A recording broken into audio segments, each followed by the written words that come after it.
Please welcome Kenneth Cole, Chief Creative Officer and Founder, Kenneth Cole Productions.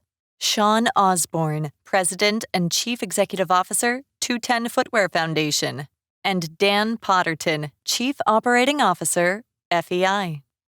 I want to start out by thanking Michael Atmore and the entire Footwear News team for the opportunity to discuss a very important and timely topic, the employee mental health crisis in our post-COVID workplace. I'm Shawn Osborne, the President and CEO of 210 Footwear Foundation, and I'm honored to be joined by Kenneth Cole and Dan Potterton. Kenneth, as many of you know, is the founder and chairman of Kenneth Cole Productions and a decades-long passionate philanthropist and advocate for so many critical causes and issues, including mental health. To that point, Kenneth is also the founder and chairman of the Mental Health Coalition, which is an alliance of leading mental health organizations, brands, and individuals who have joined forces to end the stigma surrounding mental health and to change the way people talk about and care for mental illness. Also with me is Dan Potterton. He's the COO of FEI Behavioral Health, an employee assistance program provider who gives critically needed access to counseling services and resources. Dan has oversight for FEI's highly specialized crisis management services, and his team provides valuable resources to our footwear industry employees through 210 as our key partner, most notably mental health consultants who are under Dan's remit. I want to just share that COVID-19, as all of you know, was a really tough time for our industry, and certainly for our footwear employees and their families. Over a 12-month period between March 2020 and March 2021, the 210 Footwear Foundation helped over 6,500 footwear families in crisis with $4.3 million in financial relief. These were families who were impacted by one or more members of their households being laid off or furloughed and unable to make ends meet. With such an extended time of uncertainty about their future, you can imagine the stress and anxiety associated with that financial insecurity, and it became a major driver of psychological and emotional issues. Or if you already were dealing with mental health issues, it certainly amplified them during this tough time. Our 210 social service specialists referred more employees to FEI, Dan's group, for mental health consulting than at any other time in our history. It literally became a crisis within a crisis for the employees we were helping. To that point, I'd like to start out by asking Dan to comment on his FEI team's experience with footwear employees' mental health needs during the past year. Dan, can you provide some insights? Sure. And thanks, Shawn, and thank you for having me here today. Let me start by reporting some numbers. The number of mental health referrals to FEI by 210 in the first quarter of 2021 was 4 times higher than the same reporting period in both 2019 and 2020. And that rate compares favorably in terms of the second quarter as well, because it is continuing to go up year over year. As you've mentioned, the COVID has been a challenge for people, and the primary driver for folks calling us has been for assistance with psychological and emotional problems. Principally the issues of depression, feelings of hopelessness, anxiety, grief, and COVID-related distress. And many of them are telling us that they're emotionally overwhelmed and physically exhausted. Interesting to note that the majority of those folks who call us up, this is their very first time reaching out to talk to a mental health professional. I think that's significant. You referenced, Shawn, that COVID-19 has impacted workplace performance and the personal lives of employees. And of course, you mentioned the enormous financial hardship. And that brings with it feelings of hopelessness. Sadly, we're also seeing an increased number of people with substance use problems and reports of domestic abuse and domestic violence. For many, life in general has become much more stressful. I think we can all agree upon that. But even ordinary burdens with social distancing, masks, and other protocol using causing us to become hypervigilant. Can you imagine yourself if you had a mental illness such as OCD? what life must be like for you during these times. I mean, for me personally, my testimony is going to the grocery store was a stressful event. I'll admit, I kind of experienced a bit of paranoia.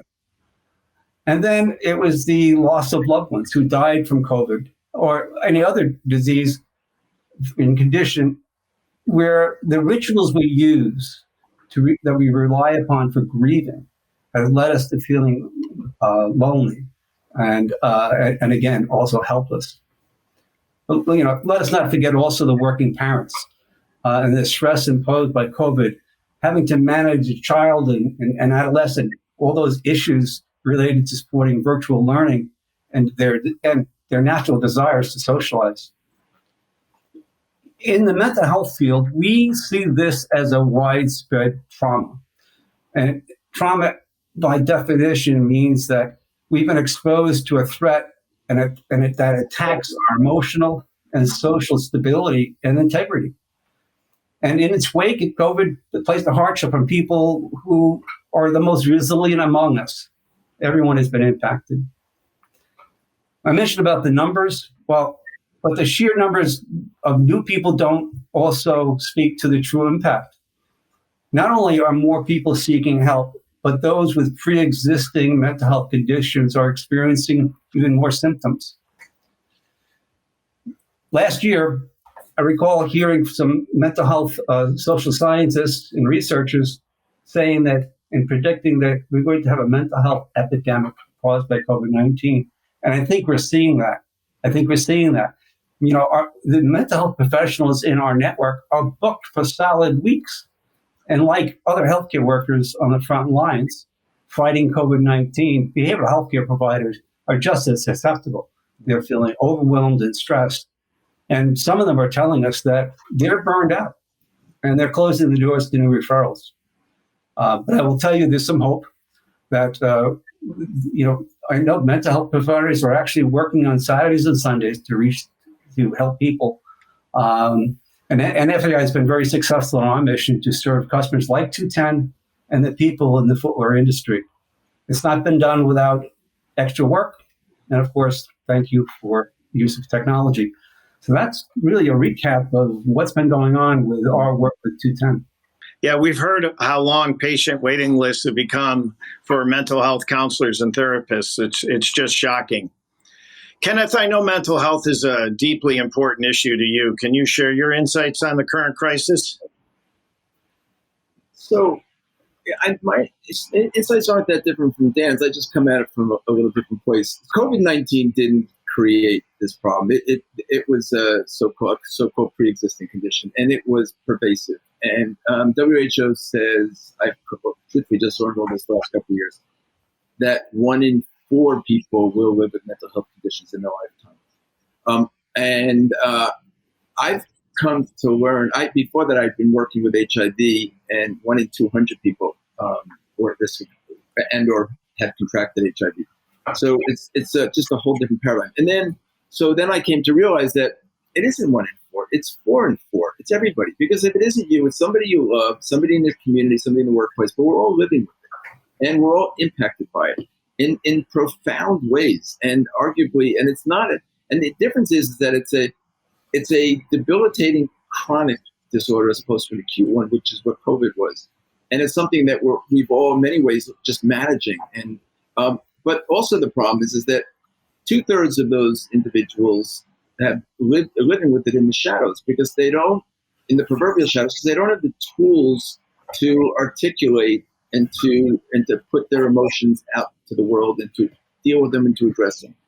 And then if they did, they don't know ultimately how to access necessary resources that could kind of guide them and to help them.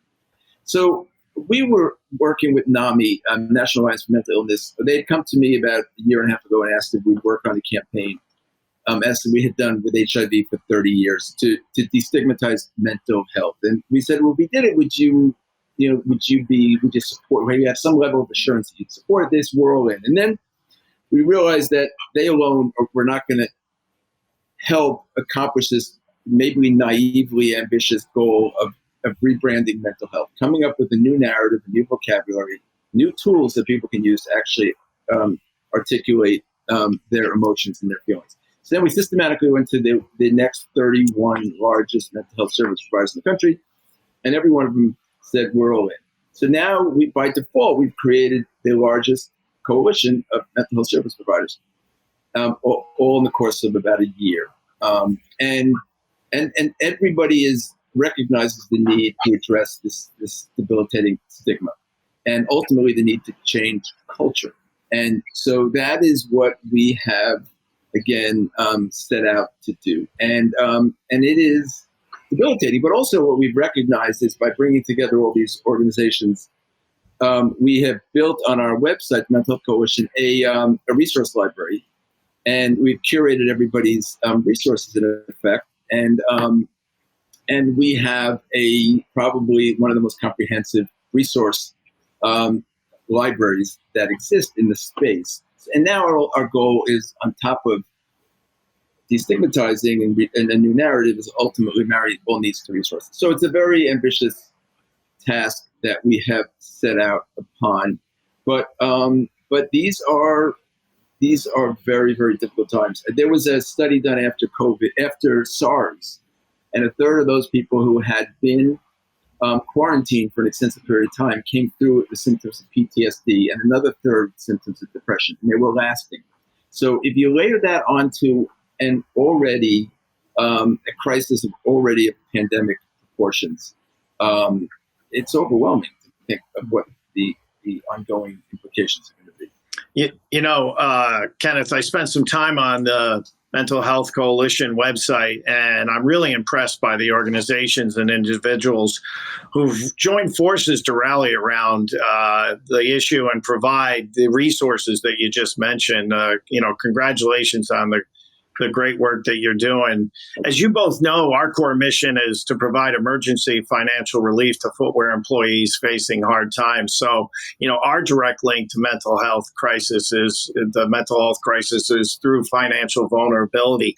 Half of our industry employees live paycheck to paycheck. The anxiety, sleeplessness, panic, and overall distress that comes with trying to figure out how they're going to keep a roof over their head or food on the table directly impacts their psychological and emotional health. One triggers the other.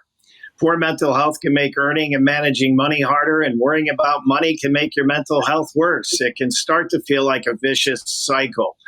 So, Kenneth, you said that you believe 4 out of 4 people in the world live with mental health conditions. To that point, how are you and your team at Kenneth Cole Productions responding to the mental health needs of your employees? Well, first of all, I should commend you on what you're doing, what 210 is doing.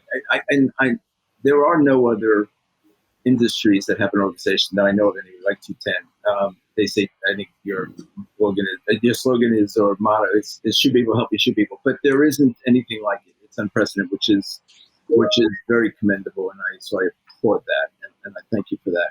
Because sometimes all you can really do is all you can do, which is what supply financial resources and whatever else. So what we have is I came to this initially, as I said earlier, for NAMI. NAMI has in place a stigma-free program where it's called the Stigma-Free Workplace. So we kind of applied for that. We went through the process, and we became that. We put in place certain protocols where people can learn how to respect each other in these difficult times. We also have in place an initiative that's a Card 24, which is a service that we offer all of our associates, which is 24/7 access to a wide range of health and well-being information and support, which, especially at a time like this, is really important. And we offer mental health days to people. If they are struggling, they can take the time. And then also through Cigna Insurance, we have this platform. They have this platform called Ginger, which we offer our associates, which is a behavioral health coaching service that is available to all of our associates.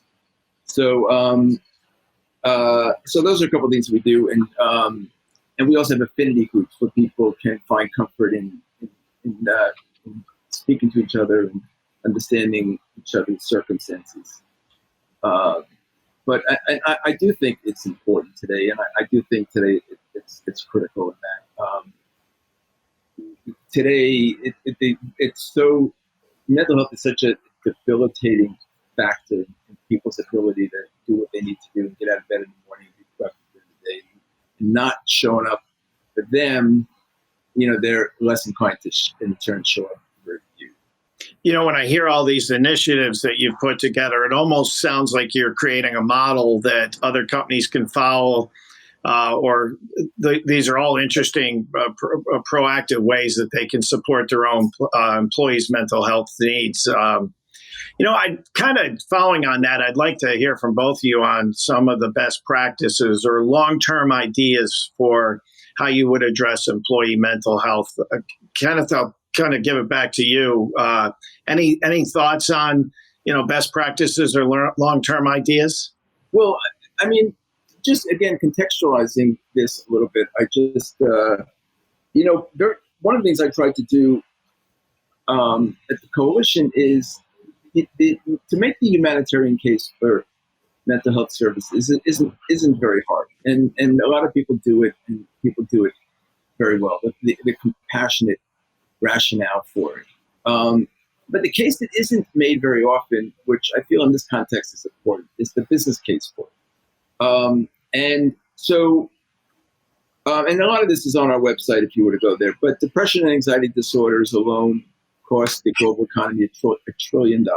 But now, on a more localized basis, according to CDC, it's estimated to cause 200 million lost work days each year at the cost to employers of $17 to $44 billion. 35 to 45% of absenteeism from work is due to mental health related conditions, and $1 invested in mental health services yields a minimum of $4 return quantifiably on productivity. So I believe so. It's a prudent thing to do. It's a wise thing to do. I also think today, knowing how pervasive it is, and knowing how many people in each of our organizations are struggling, sometimes we're aware of it, sometimes we aren't.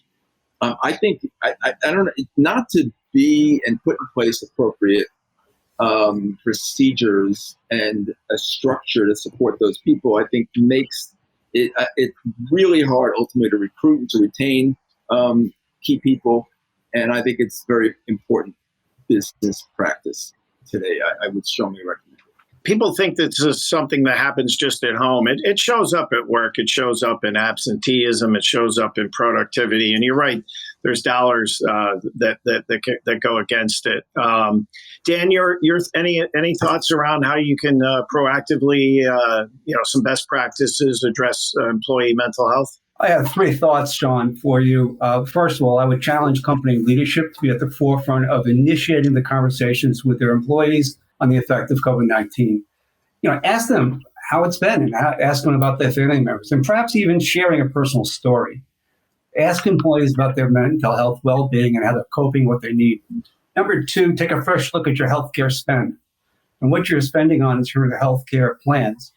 With the rise of healthcare insurance, cost-sharing, and employees choosing high-deductible options, it makes having to go to a mental health practitioner really unaffordable.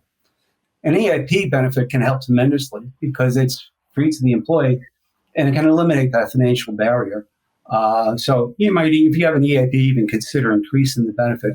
And lastly, take advantage of the EAP, if you have one, of what it offers to help promote mental health wellness initiatives and all of the information that's available through EAP programs to end the stigma and open the conversation about mental wellness.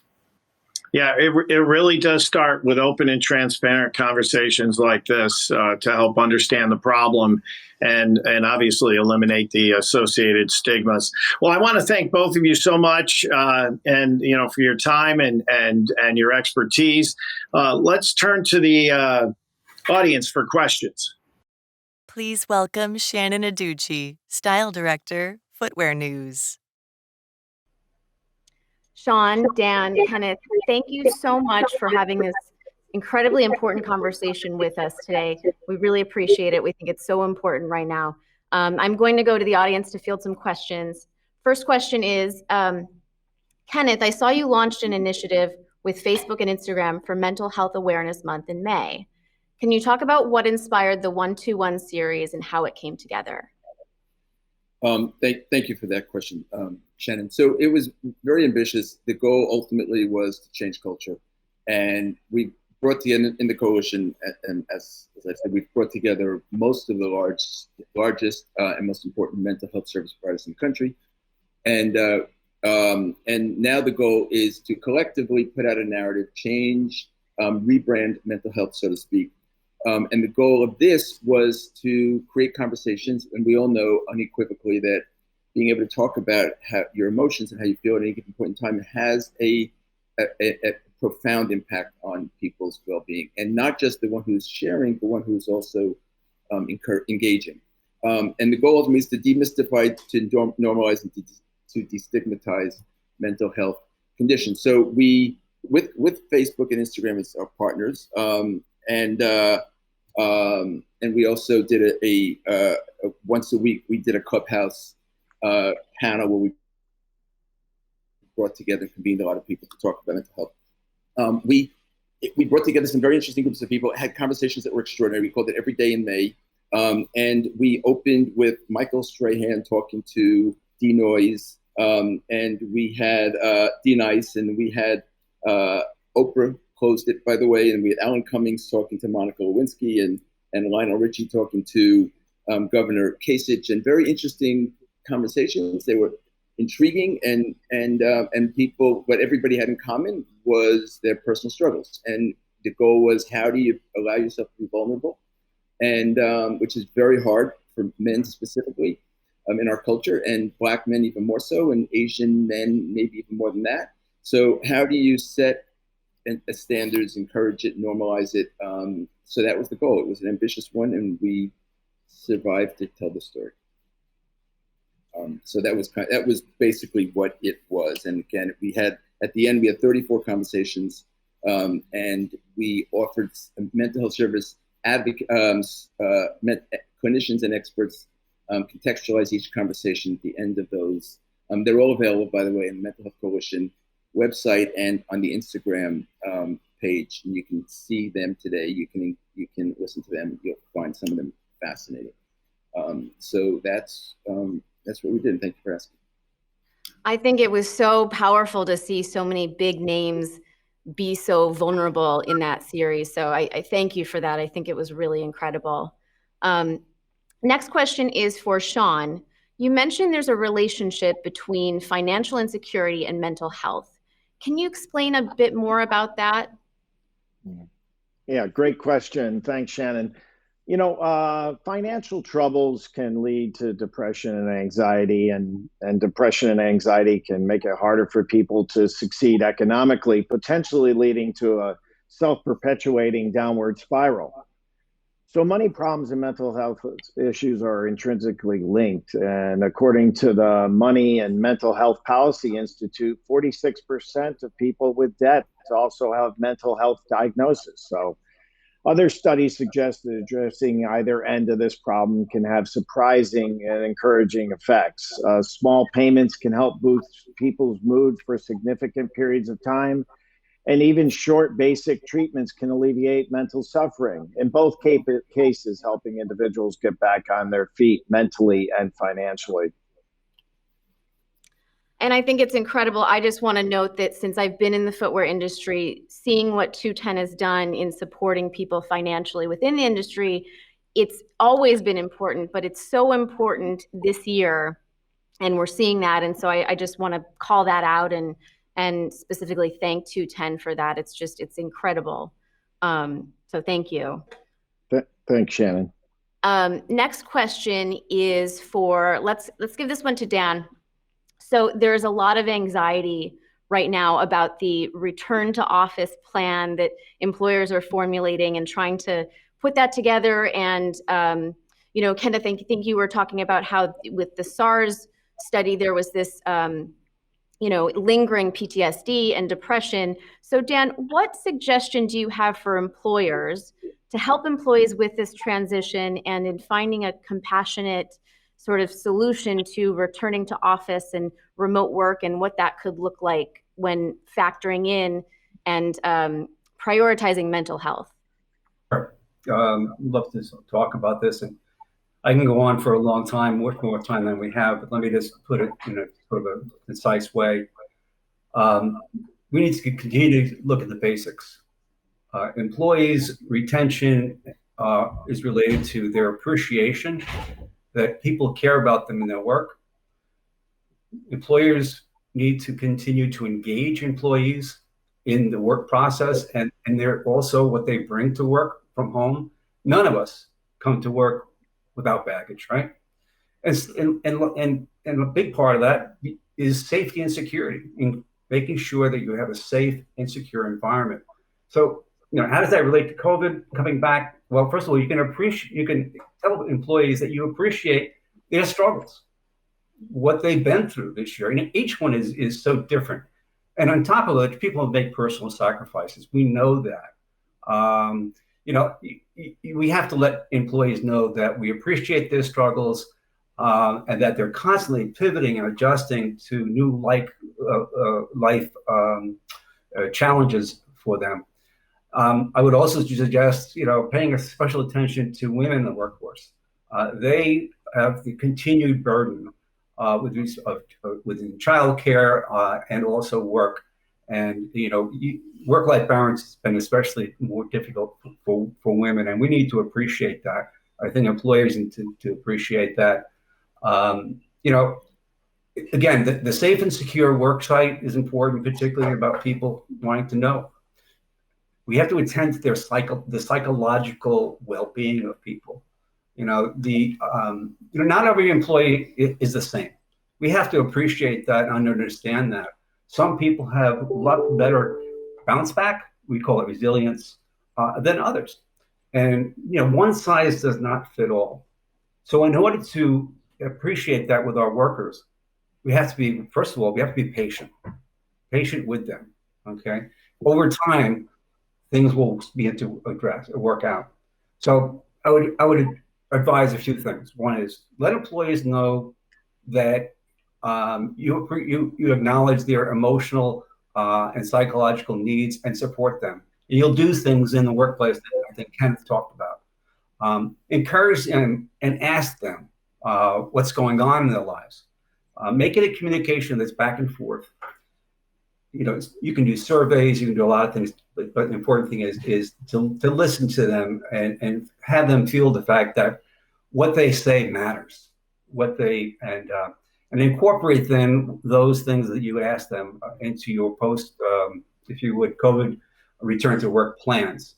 Constantly communicate with them about the security and safety, and also make sure that your managers and everyone is saying the same consistent message. It's okay to struggle, but we're with you, and we need you in order to continue to do our business and get back on our feet again. Absolutely. Thank you so much for that insight. I think, I appreciate what you said about not treating every employee as the same, because everyone has a different bounce back, a different resilience. And I do think that that's difficult for employers when trying to formulate a structure to put that all together. But I think that's an important thing to note. Let's do one more question.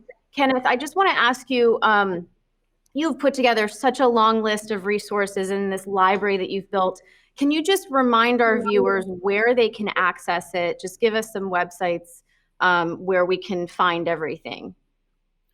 So you can go to the Mental Health Coalition, and there's a resource library where our goal ultimately is to marry all needs to all resources everywhere. And within a reasonable period of time, we're partnering with Facebook, Instagram, they have the ability to geotag everybody, and we're confident we're going to get there sooner than later. But there's a very expansive, extensive library that exists today. And also, Instagram is using our platform and transporting it over to their emotional health resource center, which exists on Instagram, or you go to our mental health coalition site, and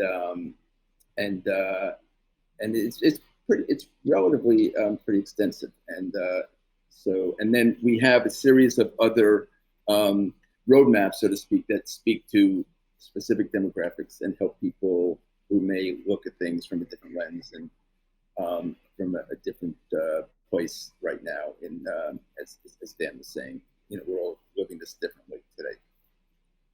Amazing. Thank you so much. Thank you to everyone. That's all the time we have. Really appreciate this conversation. Kenneth, Shawn, Dan, thank you again. Thank you. Thank you. Bye-bye now.